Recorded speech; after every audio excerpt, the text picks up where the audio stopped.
Hello students, this is Professor Dr. Kinnari Dhruv. We had already started the subject Accountancy 1, BCom Semester 1. In that subject, the consignment account had been already completed by me. Various understanding as well as practical sums had been calculated by me. And those audio video lectures are already uploaded on our YouTube channel, our college YouTube channel, Vivekanand College of Commerce. Now, in this lecture, we are going to calculate one of the Gujarat University's term of the chapter branch accounts. We had already understands the various types of branches, what are the different accounting treatments, what are the different accounting journal entries for branch accounting transactions. हमने इसके पहले के lecture में already सारी explanation ले ली है कि branch accounts क्या है, कितने टाइप्स की ब्रांच होती है, जैसे कि dependent branch, independent branch, foreign branch. मैंने बताया कि गुजरात यूनिवर्सिटी में डिपेंडेंट एंड इंडिपेंडेंट ब्रांच के प्रैक्टिकल सम्स 14 मार्क्स और 7 मार्क्स में आते हैं. इंडिपेंडेंट ब्रांच जो है उसके सम 14 में भी आ सकते हैं और 7 मार्क में भी आ सकते हैं, और डिपेंडेंट ब्रांच के 14 मार्क में आ सकते हैं. फॉरेन ब्रांच के सम आपके सिलेबस में नहीं है, those are out of syllabus, तो वो आपको नहीं करना है. तो आज हम एक प्रैक्टिकल सम कैलकुलेट करेंगे जो एकदम बेसिक सम है, जिसमें सारे अकाउंट्स नहीं पूछे हैं डिपेंडेंट ब्रांच के. हम लोग बात कर रहे हैं डिपेंडेंट ब्रांच की. अब हमने देखा कि बहुत सारे अकाउंटिंग सिस्टम्स हैं ब्रांच अकाउंट मेंटेन करने की, जैसे कि डेटर सिस्टम, जिसमें डेटर सिस्टम में क्या होता है कि ब्रांच को एक हेड ऑफिस एक डेटर की तरह ट्रीट करती है, वो ब्रांच को अपना डेटर समझती है, तो उसको बोलेंगे डेटर सिस्टम. फिर आ जाएगा स्टॉक एंड डेटर सिस्टम, उसमें स्टॉक अकाउंट अलग आ जाएगा, डेटर अकाउंट अलग आ जाएगा. फिर आता है एनुअल रिपोर्ट्स, ठीक है. तो ये जो सारे सिस्टम्स हैं उसमें आज हम जो गुजरात यूनिवर्सिटी में मेन क्वेश्चंस आते हैं, जो ज़्यादा पॉपुलर है, पिछले 5 या 7 साल के पेपर आप देखोगे तो उसमें जो ज़्यादा पूछते हैं वो सम्स हम कैलकुलेट करेंगे. तो आज हम एक डिपेंडेंट ब्रांच का डेटर सिस्टम का सम कैलकुलेट करेंगे जो गुजरात यूनिवर्सिटी में पूछा है FY अप्रैल 2004. ठीक है, ये सम आपको सुधीर प्रकाशन की बुक में 17 नंबर में मिल जाएगा, 17. और अगर ये एडिशन है, नई एडिशन है, तो आपको देखना है पेज नंबर 215. ठीक है, तो पहले तो हम सम में देख लेते हैं कि सम में क्या दिया है. Sales India of Ahmedabad as a branch at Baroda. ठीक है, तो जो ये सेल्स इंडिया है वो अहमदाबाद, ये जो है वो हेड ऑफिस हो गई, उसकी एक ब्रांच है बड़ौदा. ठीक है, बड़ौदा में एक ब्रांच है, तो head office and Baroda. Now head office यानी कि Ahmedabad supplies goods to branch at invoice price, यानी कि वो ब्रांच को जो भी गुड्स देती है वो इनवॉइस प्राइस पे देती है, by adding 33.13 profit on cost. ठीक है, इनवॉइस प्राइस पे देती है, और इनवॉइस प्राइस डिसाइड कैसे करती है, कॉस्ट प्लस 33.13% ऑफ कॉस्ट. ये 33.13 किसके लेने हैं, 30 कॉस्ट प्लस 33.13 कॉस्ट, ये 33.13 कॉस्ट के ही लेने हैं, is equal to invoice price. ऐसे इनवॉइस प्राइस डिसाइड करके, डिटरमाइन करके अहमदाबाद की जो हेड ऑफिस है वो बड़ौदा को गुड सप्लाईज करती है. तो ये जो आपको 33.13% ये जो प्रॉफिट के कॉस्ट पे दिए हैं वो आपको किस में कन्वर्ट करने पड़ेंगे, इनवॉइस प्राइस पे. ये कंसेप्ट आप कंसाइनमेंट में ऑलरेडी स्टडी कर चुके हो, क्योंकि ये जो सब कुछ माल के जो भी गुड्स के ट्रांजैक्शंस होंगे वो सारे इनवॉइस प्राइस पे हैं. तो जब आप इसमें से प्रॉफिट अलग करोगे, बाइफरकेट करोगे, तो आपको ये जो प्रॉफिट परसेंटेज है वो कॉस्ट पे नहीं बट किस पे चाहिए होगी, इनवॉइस प्राइस पे. Now the branch makes both cash and credit sales and remit all cashes received to head office through bank draft. तो ये जो है ये लाइन और आगे की line, for petty expenses head office sends petty cash to branch. Petty cash you already know, in 12th you already understand the concept of petty cash. Petty cash is a cash account for miscellaneous expenditure just like stationery, snacks, tea, ठीक है, जो छोटे मोटे खर्चे के लिए जो cash रखी जाती है अलग से, उसको पेटी कैश बोलते हैं। तो ये यहाँ पे क्या बोला है कि ब्रांच जो है वो अपने पास कोई भी कैश नहीं रख सकती। जो भी कैश आए वो डायरेक्ट उनको किसको देनी होती है? हेड ऑफिस को। अपने पास अगर कोई कैश रखेगी तो वो पेटी कैश ही रखेगी, जो बहुत ही नॉमिनल होगी, जिसमें से छोटे मोटे खर्चे ही अलाउ होंगे एक्सपेंस करने के लिए। तो ये दो लाइन डिटरमाइन करेगी कि भाई ये सम डिपेंडेंट ब्रांच का है। आपको एग्जाम में बोलेंगे नहीं कि ये इंडिपेंडेंट ब्रांच का है, ये जो दो लाइन है वो देंगे और आपको अज्यूम करना है कि नहीं ये sum, this is the sum for a dependent branch. Now आपको क्या दिया है? From the books of the head office, following details are available in respect of branch for the year ending 31st March 2010. आपको यहाँ पे financial year दे दिया है। Financial year is starting from 1st of April 2009 to 31st March 2010.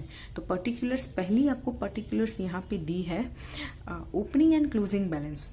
Opening balance ये है on 1/4/2009 and this are the closing balance on 31st March 2010। पहले दिया है आपको स्टॉक ऑफ गुड्स, ठीक है, invoice price. Stock of goods यानी कि ओपनिंग स्टॉक दिया है और as well as closing stock दिया है, ठीक है, और वो किस पे दिया है? Invoice price. तो जैसे हम कंसाइनमेंट में एडजस्टमेंट एंट्री देते थे, प्रॉफिट आइदर प्रॉफिट डेबिट करते थे और प्रॉफिट क्रेडिट करते थे, जिसको हम डिफरेंस एंट्री बोलते थे, वो भी यहाँ पे आपको करना पड़ेगा जब जब स्टॉक की रिलेशन में बात हो। और कैसा स्टॉक? जो हेड ऑफिस और ब्रांच के बीच में जो स्टॉक्स के ट्रांजेक्शन्स हुए हैं, तो वो उसमें तो सिर्फ 4 ही ट्रांजेक्शन्स आ सकते हैं जो हेड ऑफिस और ब्रांच में हो।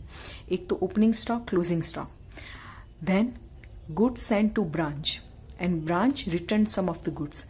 अगर हेड ऑफिस ने कुछ गुड्स ब्रांच को भेजे हैं बेचने के लिए तो वो भी आ जाएगा, और ब्रांच को कुछ गुड्स डिफेक्टिव लगे या कुछ नहीं पसंद आए तो वापस करेंगे। तो वो जो सारे 4 ट्रांजेक्शन्स हुए, opening stock, closing stock, goods send to branch and goods returned by branch, ये चारों ट्रांजेक्शन्स इनवॉइस प्राइस पे होंगे। और ये इनवॉइस प्राइस में आपको रिवर्स एडजस्टमेंट एंट्री देनी होगी। अगर ओरिजिनल एंट्री डेबिट है तो आपको डिफरेंस यानी कि प्रॉफिट क्रेडिट करना पड़ेगा, और अगर ओरिजिनल एंट्री आपकी क्रेडिट है तो डिफरेंस आपको डेबिट करना पड़ेगा। तो यहाँ पे आपको ओपनिंग एंड क्लोजिंग स्टॉक दिया है, फिर डेटर्स, पेटी कैश, ठीक है। डेटर्स में ओपनिंग बैलेंस दी है, क्लोजिंग नहीं दी है। वैसे ही पेटी कैश ओपनिंग दी है, क्लोजिंग में क्वेश्चन मार्क दिया है। फर्नीचर यहाँ पे दिया है 60,000, ठीक है। ये प्रिंटिंग मिस्टेक है, क्लोजिंग नहीं दिया है, जबकि ओपनिंग आपको 60,000 यहाँ पे, ठीक है, 60,000 यहाँ पे दिया हुआ है। फिर दिया है प्रीपेड इंश्योरेंस दिया है, it is one kind of current assets. Then unpaid salary, it is a type of current liability. तो ये जो आपको दिया है वो current assets as well as current liability, उसकी ओपनिंग एंड क्लोजिंग बैलेंस दी है। एक बात मार्क करो, कहीं पे भी फिक्स्ड असेट्स नहीं दिए है, ठीक है। फिर दिए हैं ट्रांजैक्शंस ड्यूरिंग द ईयर। तो ये मैक्सिमम ट्रांजैक्शंस आई थिंक कि इस समय कवर हो गए हैं जो आपकी यूनिवर्सिटी में आए हैं। जैसे कि गुड्स सेंड टू ब्रांच, यानी कि हेड ऑफिस ने ब्रांच को सेल करने के लिए गुड्स दिए, तो ये इनवॉइस प्राइस पे होंगे, ठीक है। तो इनवॉइस प्राइस पे है तो इसको आपको प्रॉफिट डिफरेंशिएट करके अलग से रिवर्स एंट्री या एडजस्टमेंट एंट्री डिफरेंस अमाउंट के साथ, प्रॉफिट के फिगर के साथ देनी होगी। फिर गुड्स रिटर्न बाय ब्रांच, तो सेम एंट्री आ जाएगी लेकिन रिवर्स में। फिर फर्नीचर सेंड टू ब्रांच, यानी कि हेड ऑफिस ने कुछ यूज करने के लिए फर्नीचर भेजा, ठीक है, कब भेजा उसकी डेट भी दी है। गुड्स रिटर्न बाय डेटर्स, ये जो है गुड्स रिटर्न बाय डेटर्स, ये डेटर्स और ब्रांच के बीच के ट्रांजेक्शन है, ठीक है। ये एक बात याद रखो, cash received from debtors including bad debts return, discount allowed to debtors. Bad debts आपको दिया है 600, ये प्रिंटिंग मिस्टेक साइड में चला गया है। कैश सेल्स दिया है, ठीक है, 70,000। क्रेडिट सेल्स लिया है 2,45,600। पेटी कैश दिया है 3,000। सैलरीज दी है 15, इंश्योरेंस प्रीमियम 18, पेटी कैश एक्सपेंसेस दिए हैं पेटी एक्सपेंसेस और मिसलिनियस एक्सपेंसेस, इसके दोनों नाम है 2000। तो ये है second portion transaction during the year. तो इन सब की दो दो एंट्री आ जाएगी। इसका भी दो इफेक्ट होगा, इसका भी दो इफेक्ट होगा। किसका? Opening as well as closing balance of current assets and current liabilities, और ये ट्रांजेक्शन ड्यूरिंग द ईयर। लेकिन जो अकाउंट्स नहीं बनाते उसमें एक सिंगल इफेक्ट ही आएगी। समझ में आया? जैसे कि आप कैश अकाउंट नहीं बनाओगे तो वो उसमें सिंगल इफेक्ट ही आ जाएगी। लास्ट में आपको बोला है depreciation on furniture is to be provided at 10% per annum, यानी कि फर्नीचर में आपको 10% डेप्रिसिएशन रखना है। You are required to prepare debtors account, petty cash account and branch account in the books of head office. ठीक है, head office की books में एक बात याद रखो, डिपेंडेंट ब्रांच कभी भी अपने बुक्स ऑफ अकाउंट्स प्रिपेयर नहीं करती। डिपेंडेंट ब्रांच के बुक्स ऑफ अकाउंट्स कौन प्रिपेयर करेगा? Head office. तो मैंने यहाँ पे लिखा है Gujarat university FY April 2004 in books of head office Ahmedabad sales India. ठीक है, Baroda branch account for the year, पहला बनाएंगे हम बड़ौदा ब्रांच अकाउंट। ठीक है, फिर बनाएंगे बड़ौदा ब्रांच डेटर्स अकाउंट, यानी कि Baroda branch debtors account, Baroda branch petty cash account and Baroda branch furniture account. ये 3 अकाउंट इसलिए कि क्योंकि यहाँ पे आपको बहुत सारे क्वेश्चन मार्क्स दिए हैं। किसी की ओपनिंग बैलेंस नहीं दी है, किसी की क्लोजिंग बैलेंस नहीं दी है। तो जो अकाउंट्स की ओपनिंग एंड क्लोजिंग बैलेंस नहीं दी है वो फाइंड आउट करने के लिए, वो मिसिंग फिगर फाइंड आउट करने के लिए हम ये डेटर्स, पेटी कैश और फर्नीचर बना रहे हैं। ठीक है, नाउ डिपेंडेंट ब्रांच का क्वेश्चन सम सॉल्व करने के स्टेप्स। पहला स्टेप आ जाएगा opening and closing balance of current assets and current liabilities. एक बात याद रखो कि इसके साथ, ये तो पूरा हाफ सम है, इसके साथ कभी कभी आपको trading as well as P&L account भी पूछेंगे। ठीक है, branch trading account as well as branch profit and loss account. Branch trading and branch profit and loss account are same in nature of normal trading account and normal profit and loss account are already studied in your 12th examination, whether they are prepared for partnership और a personal business. तो वो आप 12th में सीखे हो वैसे ही बनाने हैं, लेकिन आगे क्या वर्ड यूज हो जाएगा? ब्रांच। अब ये अकाउंट नया है, ब्रांच अकाउंट, ये आपने कहीं पढ़ा नहीं है। तो ब्रांच अकाउंट का नेचर कैसा है? It is a one kind of a debtor. अगर ये आपका डेटर है, ऐसा किसकी बुक्स में बना रहे हो? Head office. तो आप अपने आप को हेड ऑफिस अज्यूम कर लो। तो ब्रांच आपकी क्या हो गई? डेटर। ब्रांच में अगर कोई भी गुड्स आया, क्या बोल रही हूं मैं? अगर कोई भी गुड्स आए, ठीक है, कोई भी असेट्स आए, गुड्स असेट या कैश GAC अगर आए तो ब्रांच हो जाएगा डेबिट। और अगर कोई भी गुड्स असेट्स या कैश जाए तो ब्रांच क्या हो जाएगा? क्रेडिट। ठीक है, गुड्स असेट या कैश आती है ब्रांच के पास तो branch account debit. Goods asset और कैश ब्रांच से जाती है हेड ऑफिस के पास या डेटर्स के पास या किसी और के पास, तो ब्रांच अकाउंट क्या हो जाएगा? क्रेडिट। वैसे ही अगर एक्सपेंस हुआ या लॉस हुआ तो ब्रांच अकाउंट डेबिट, और अगर गेन हुआ, सेल्स हुआ तो ब्रांच क्या हो जाएगा? क्रेडिट। तो ये 2 रूल्स आपको याद रखने हैं कि गुड्स, असेट्स और कैश अगर ब्रांच के पास आता है तो ब्रांच डेबिट, गुड्स, असेट्स और कैश ब्रांच से जाता है तो ब्रांच क्रेडिट। लॉस है, एक्सपेंस है ब्रांच के तो डेबिट, गेन है, कोई सेल्स हुआ ब्रांच से, ब्रांच ने कोई सेल किया तो ब्रांच क्या हो जाएगा? क्रेडिट। क्लियर? तो ये रूल याद रख के आपको ये पूरे सारे अकाउंट्स की इफेक्ट देनी है। तो पहला स्टेप आ जाएगा ओपनिंग बैलेंस। तो हम यहाँ पे बैलेंस शीट नहीं बनाते हैं। ठीक है, तो बैलेंस शीट नहीं बनाते, उसको हमने मर्ज कर दिया ब्रांच अकाउंट के साथ। तो पहला स्टेप ये आ जाएगा कि जितनी भी करंट असेट्स है उसकी ओपनिंग बैलेंस हम डेबिट करेंगे ब्रांच अकाउंट में और क्लोजिंग बैलेंस हम क्रेडिट करेंगे। ठीक है, वैसे भी हम अकाउंट्स बनाते हैं तो असेट्स के अकाउंट्स बनाते हैं तो असेट्स के अकाउंट्स की ओपनिंग डेबिट होती है बैलेंस, और क्लोजिंग क्या हो जाती है, क्रेडिट। तो यहाँ पे हम लोग लिखेंगे to balance brought down, first step to write down all the opening balances of assets on the debit side of branch account. Stock, ये जो स्टॉक है वो इनवॉइस प्राइस पे है, ठीक है, वो दिया है 24,000। तो यहाँ पे एक वर्किंग नोट आ गई कि भाई ये 24,000 है, उसमें प्रॉफिट कितना इंक्लूडेड है, क्योंकि हमको यहाँ पे रिवर्स करना पड़ेगा जैसे कंसाइनमेंट में करते हैं। तो यहाँ पे हम लोग फाइंड आउट करेंगे प्रॉफिट, पहली वर्किंग नोट हमारी। तो यहाँ पे profit percentage on cost is equal to 33.13। Similar इसका इक्वल क्या हो जाएगा, 1/3। अगर आप 33.13 का कैलकुलेशन सिंप्लीफिकेशन करोगे तो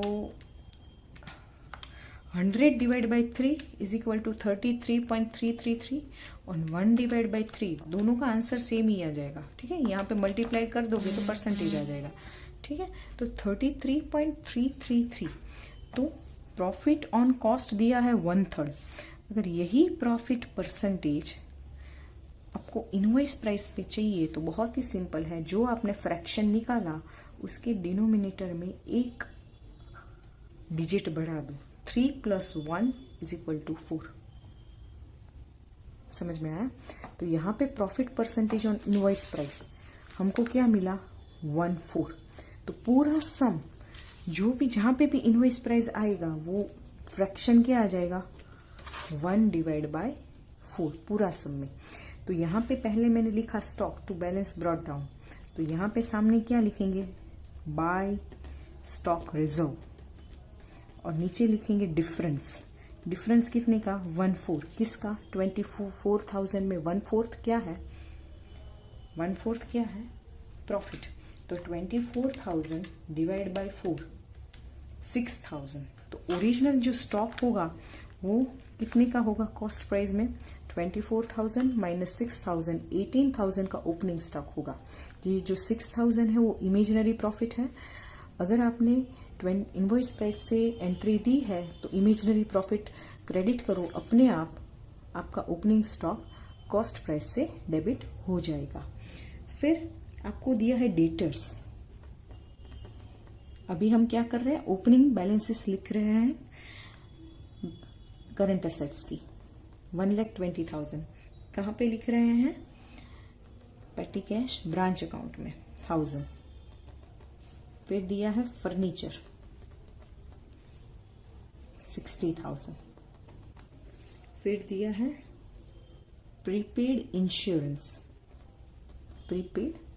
इंश्योरेंस, वो दिया है 800, ठीक है। फिर दिया है अनपेड सैलरी, तो वो करंट असेट्स नहीं है, वो क्या है, लायबिलिटी। तो लायबिलिटी की जो बैलेंस होती है वो क्या होती है, ओपनिंग बैलेंस क्रेडिट। तो वो यहाँ पे आएगा by balance brought down unpaid salary, ठीक है, 1200। तो सारी ओपनिंग बैलेंसेस हमने लिख दी। अगर असेट्स है तो डेबिट साइड, लायबिलिटी है तो क्रेडिट साइड। ये सम टोटल करके हम लोग बाहर निकालेंगे।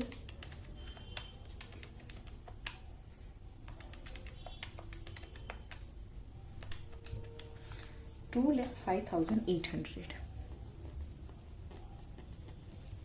ठीक है, 2,05,800।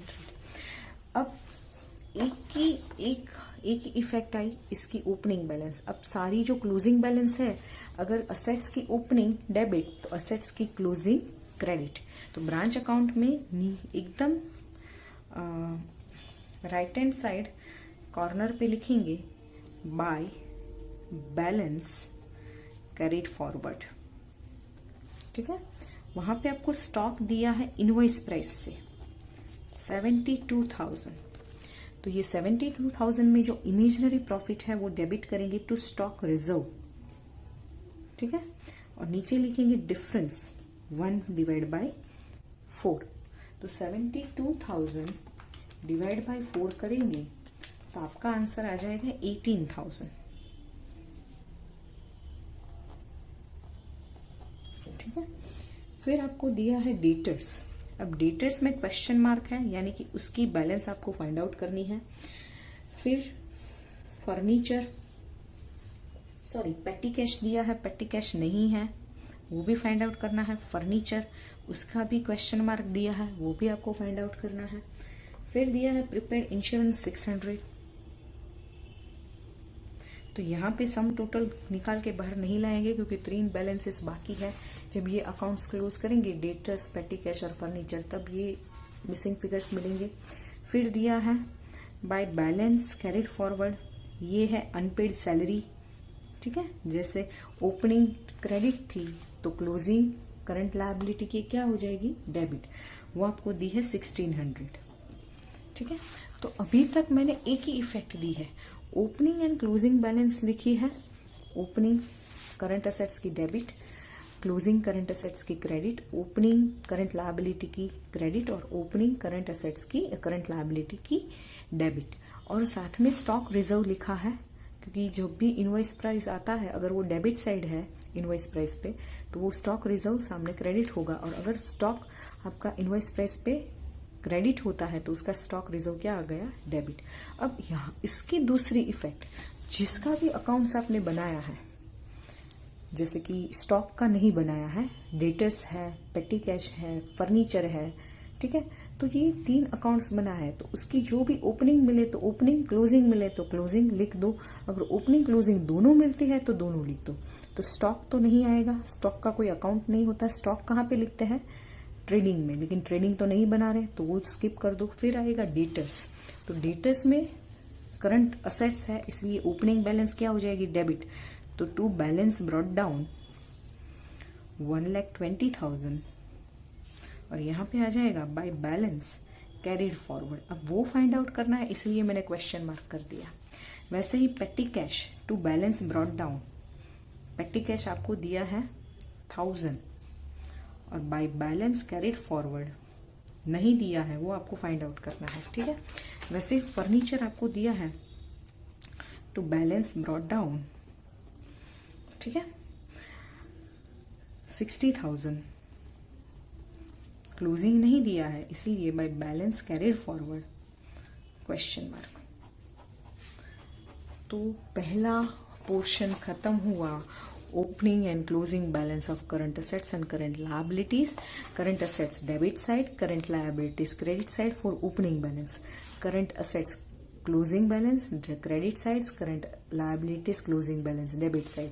स्टॉक रिजर्व सामने डेबिट क्रेडिट करना है, और जिसका भी अकाउंट्स बना रहे हो उसकी ओपनिंग क्लोजिंग लिख देनी है। अगर दोनों है तो दोनों ही लिखनी है, एक ही है सिंगल है तो सिंगल लिखनी है, ठीक है। अब आ जाएगा ट्रांजेक्शन्स ड्यूरिंग द ईयर। तो पहला ट्रांजैक्शन है goods send to branch 4 lakh. तो जब भी गुड्स आए तो ब्रांच अकाउंट क्या हो जाएगा, डेबिट। तो यहां पे लिखेंगे to goods send to branch, to goods send to branch. Entry क्या होगी, branch account debited to goods send to branch. Invoice price पे है, ये याद रखना है, ठीक है। इनवॉइस प्राइस पे है इसलिए तो वो आ जाएगा 4 लाख। तो यहाँ पे इनवॉइस प्राइस का प्रॉफिट हमको सामने क्रेडिट करना है, अकाउंट वही आ जाएगा, रिवर्स एंट्री हो जाएगी, goods send to branch account to branch account to goods send to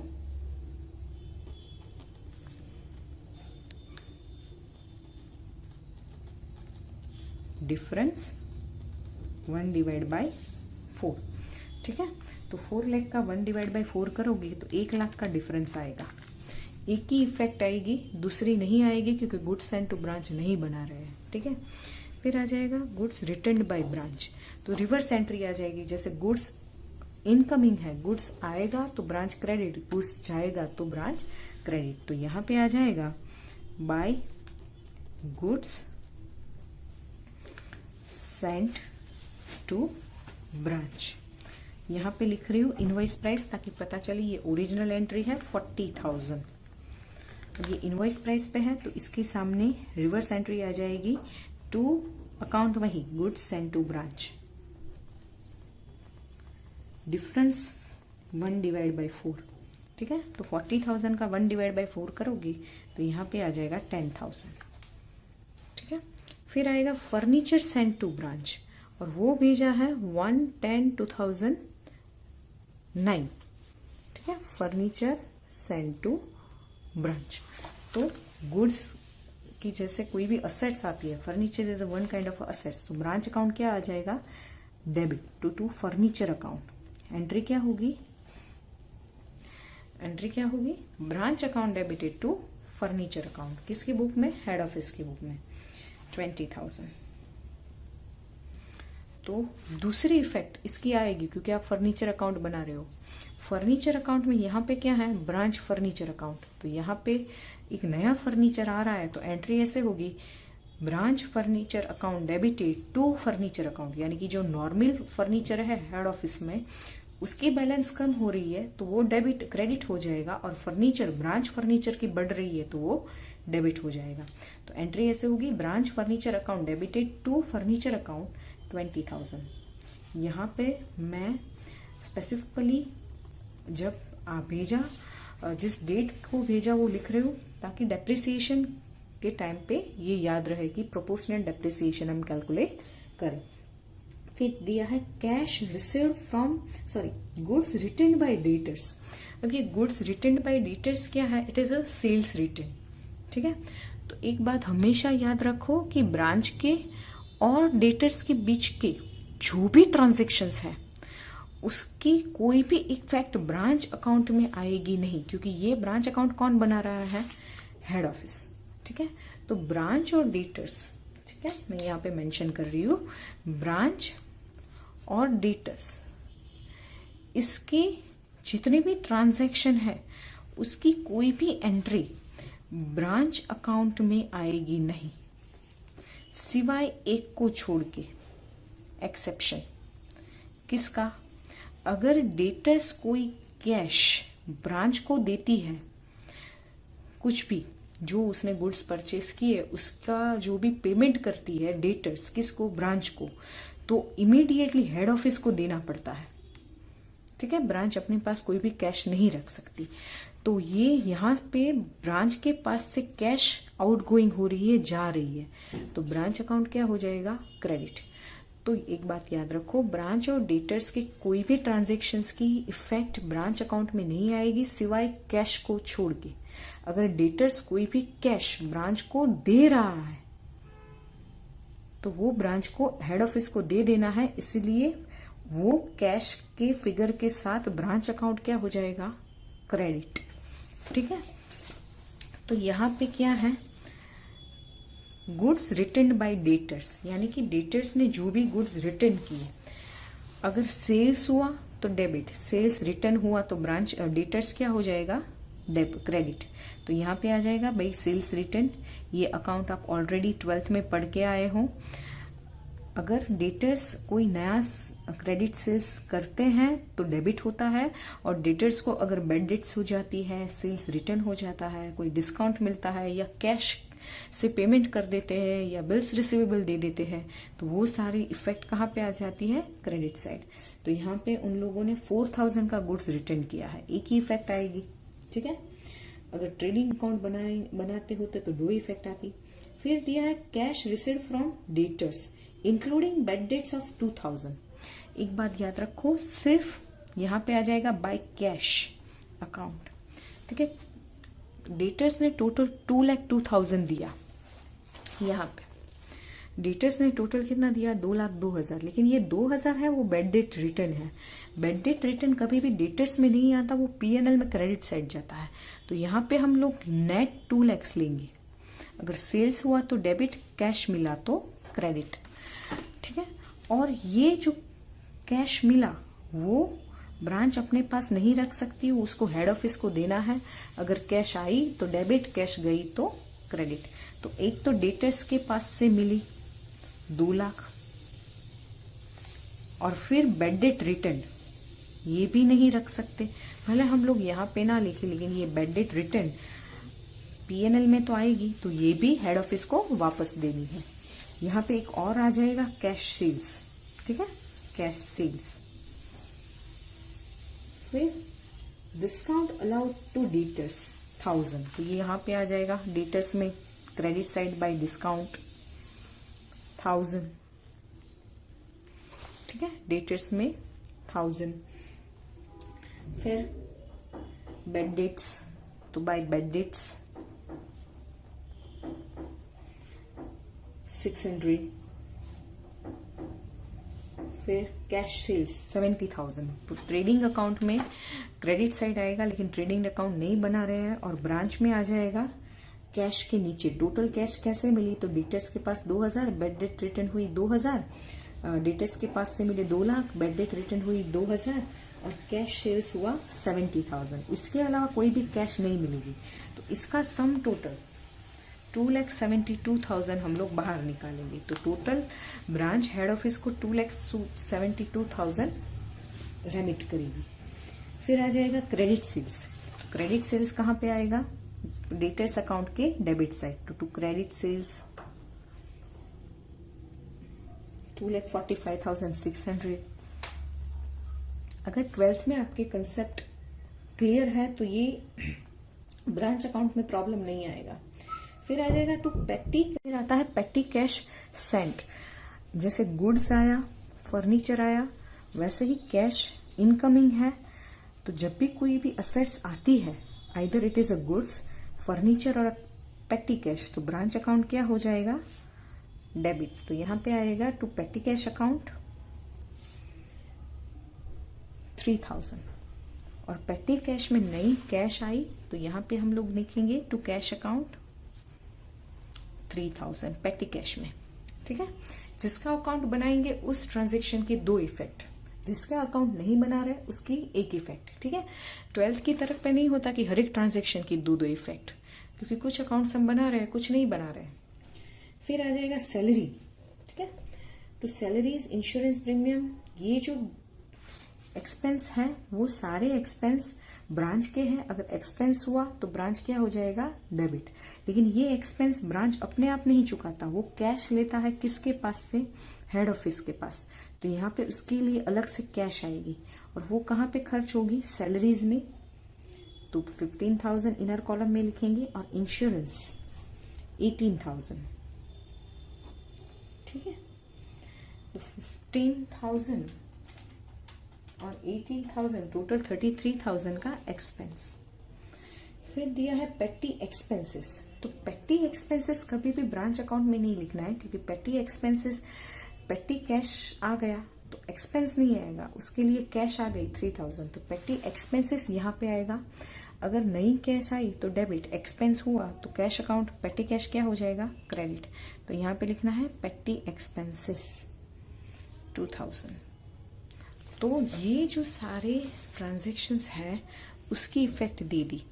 एक बात याद रखो, आपको यही सारे ट्रांजैक्शन रिपीट होंगे, आपको उस हर एक की इफेक्ट याद रखनी है। इवन मैं ये भी आपको बोल सकती हूँ कि मगअप कर ले कि भाई ये अकाउंटिंग ट्रांजैक्शन है और हम ये अकाउंट बनाए तो ये अकाउंट डेबिट होगा और ये क्रेडिट होगा। इसके बाहर का हार्डली कोई जाएगा, ये सब रिपीट ही होगा, वर्ड्स ये रहेंगे, अमाउंट चेंज हो जाएगी, ठीक है। फिर आपको दिया है लास्ट में, depreciation on furniture is to be provided by 10% per annum. तो पहले तो हम लोग यहाँ पे आ जाएंगे ब्रांच फर्नीचर अकाउंट में, ठीक है। तो यहाँ पे आ जाएगा बाय डेप्रिसिएशन। अब डेप्रिसिएशन में 2 टाइप के फर्नीचर है, एक तो पूरे साल का फर्नीचर का रेट है 10%, तो किसी का अमाउंट का 10% करना है तो पीछे से एक 0 कम कर दो, तो 60,000 का 10% पूरे साल का 6,000।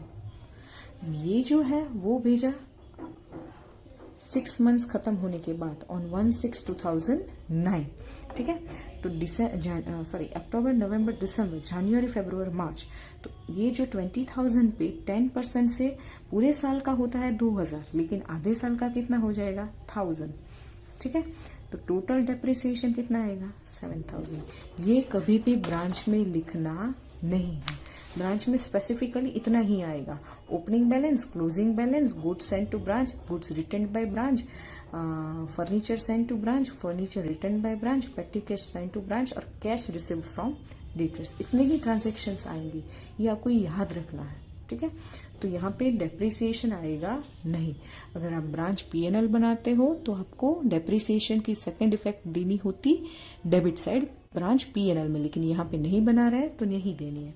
तो अब सारे ट्रांजेक्शन्स फिनिश हो गए हैं, तो अकाउंट्स क्लोज कैसे करें? तो लास्ट से जो लास्ट में अकाउंट बनाया है वो क्लोज करते जाओ, और जो भी आपको मिसिंग फिगर मिले, यहाँ पे सारी बैलेंसेस बाकी है ना, क्लोजिंग बैलेंस, वो लिखते जाओ, ठीक है। तो यहाँ पे आ जाएगा 80,000, फर्नीचर का अकाउंट क्लोज करते हो 80,000 माइनस 7,000, तो फर्नीचर की क्लोजिंग बैलेंस आपको मिलती है 73,000। तो ये यहाँ पे लिख दो फर्नीचर में 73,000, ठीक है। फिर आपको मिलेगा कैश 4,000, तो 4,000 माइनस 2,000 तो 2,000 यहाँ पे, ठीक है। फिर आपको मिल जाएगा डेटर्स, तो डेटर्स का डेबिट साइड का 2,45,600, 3,65,600 minus 4,000 minus 2 lakh minus 1,000 minus 600, तो आपको डेटर्स की क्लोजिंग मिली 1,60,000, तो ये यहाँ पे लिख दो 1,60,000, ठीक है। अब ये सारे ब्रांच अकाउंट में सारे फिगर्स मिल गए, 1,60,000, 72,000 प्लस 2,000 प्लस 73,000 प्लस 600, ठीक है। 72,000 प्लस 1,60,000 प्लस 2,000 प्लस 73,000 प्लस 600, 3,07,600 इसकी क्लोजिंग, सारी एसेट्स की क्लोजिंग बैलेंस आ गई। अब ब्रांच अकाउंट का प्रॉफिट निकालेंगे। समझो कि प्रॉफिट है तो क्रेडिट साइड बड़ी होगी, तो 6,000 plus 1,200 plus 1 lakh plus 40,000 plus 2,72,000, तो ब्रांच का टोटल आ जाएगा 7,26,800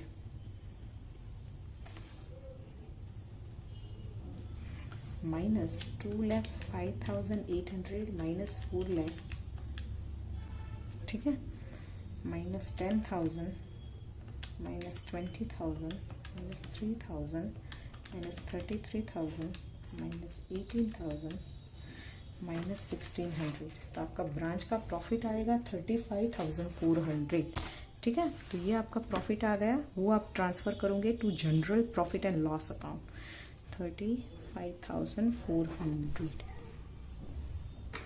ठीक है। 35,400